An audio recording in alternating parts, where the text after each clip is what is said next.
All right, so we're outside to talk a little bit about pebbling form.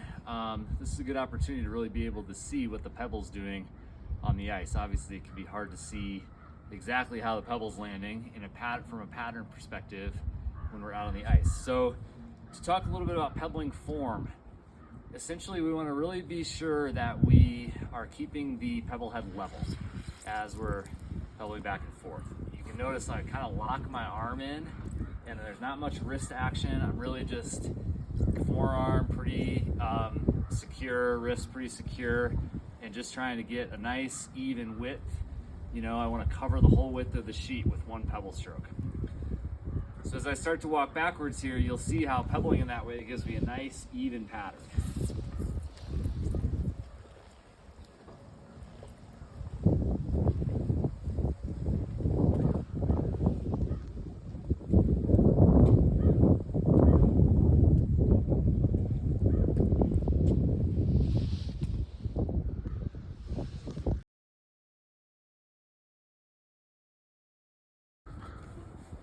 So a couple things we want to avoid while pebbling, and I may or may not have seen these happen at various points throughout curling seasons, but you want to avoid dipping, right? Dipping the pebbler.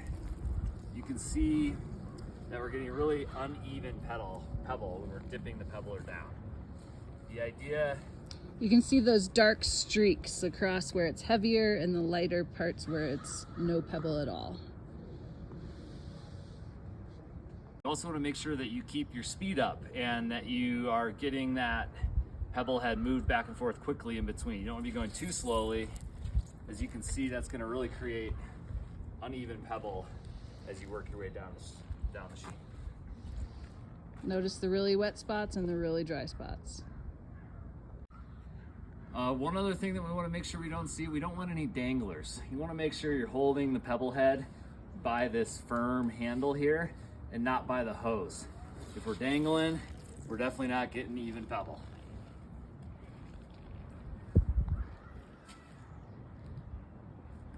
Lastly, you want to avoid really going a lot of up and down movement with the pebble head. I know some of you have seen Moon with Brooms and there's an example in there, but we're much more consistent if we keep things level. So you want to avoid this type of pebbling or even a figure eight. You can see that I'm really getting uneven pebble. Streaky pebble.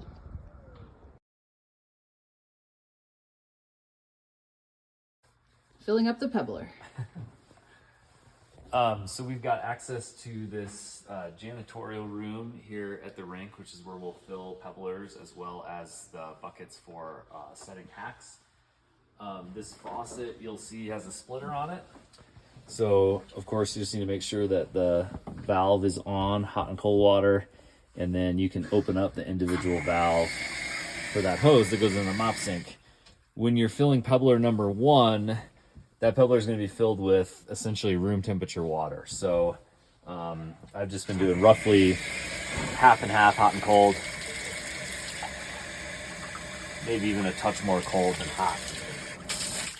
And then you just want to make sure that you've got the screen in, right? Pretty clean water, but the screen's there, of course, just to help make sure that we're not getting any particles or debris out onto the ice when we pebble. So you can fill these up. We should use less than a full pebbler for for the whole rink, all 4 sheets. So I do like to fill this up all the way. It's a 4-gallon pebbler.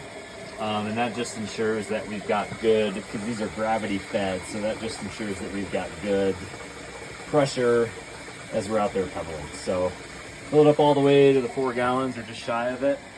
Pebbler number 1 gets room temperature water, and pebbler number 2 gets hot, full hot water.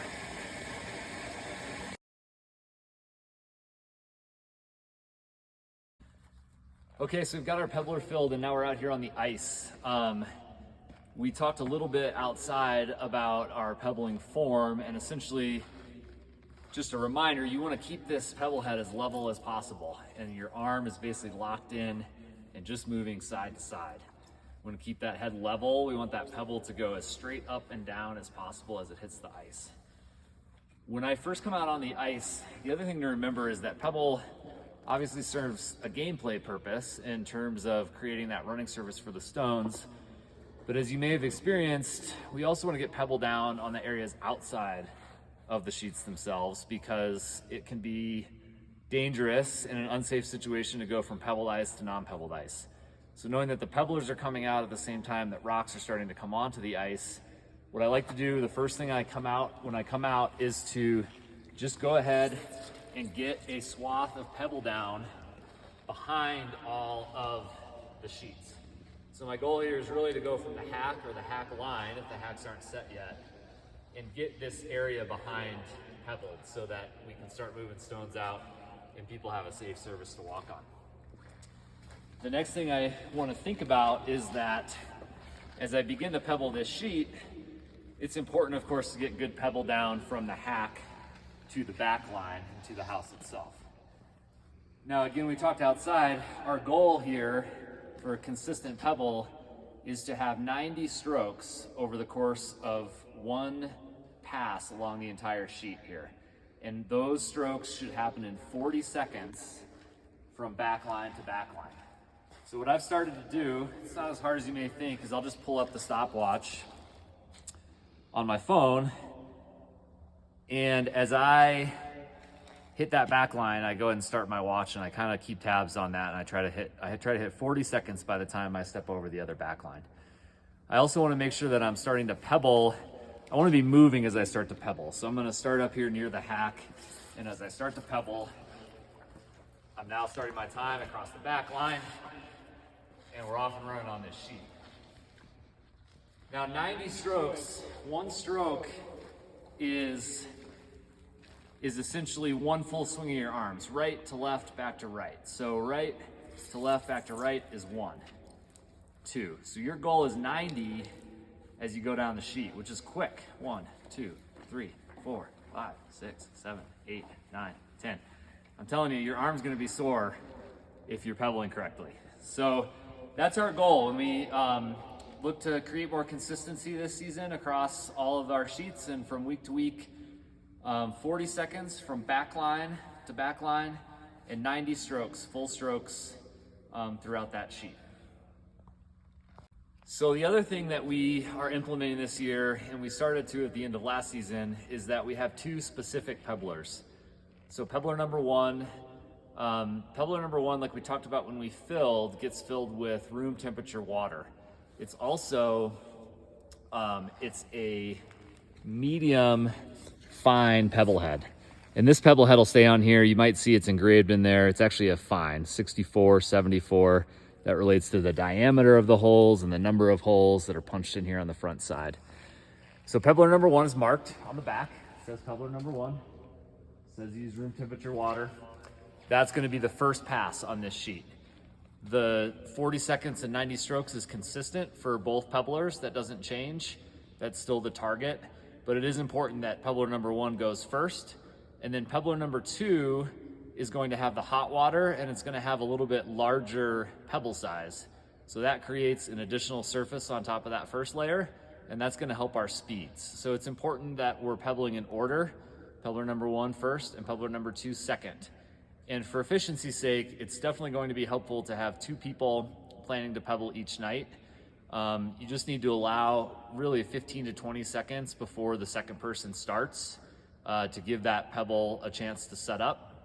But each pebbler will just do 1 pass on each sheet. So I would start here on sheet A, I would do my pass down, I would come back on sheet B, move on to C and D, and pebbler number 2 would follow me and do the exact same thing. And that gets us our 2 full coats of pebble.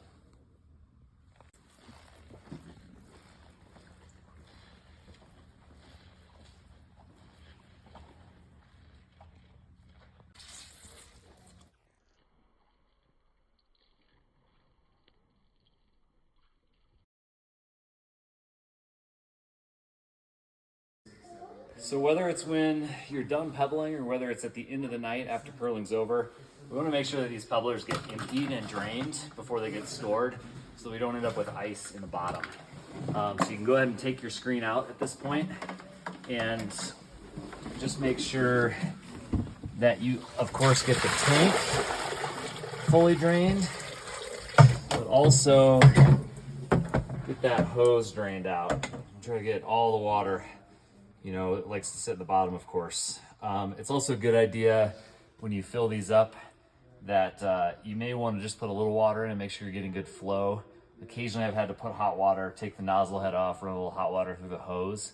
It's easier to find that out here in the janitorial room and not when you're out on the ice with a full pebbler and trying to get things expedited before the game starts. So check that you've got no ice in the bottom when you fill it up and make sure that we get things good and drained before they get stored for the evening.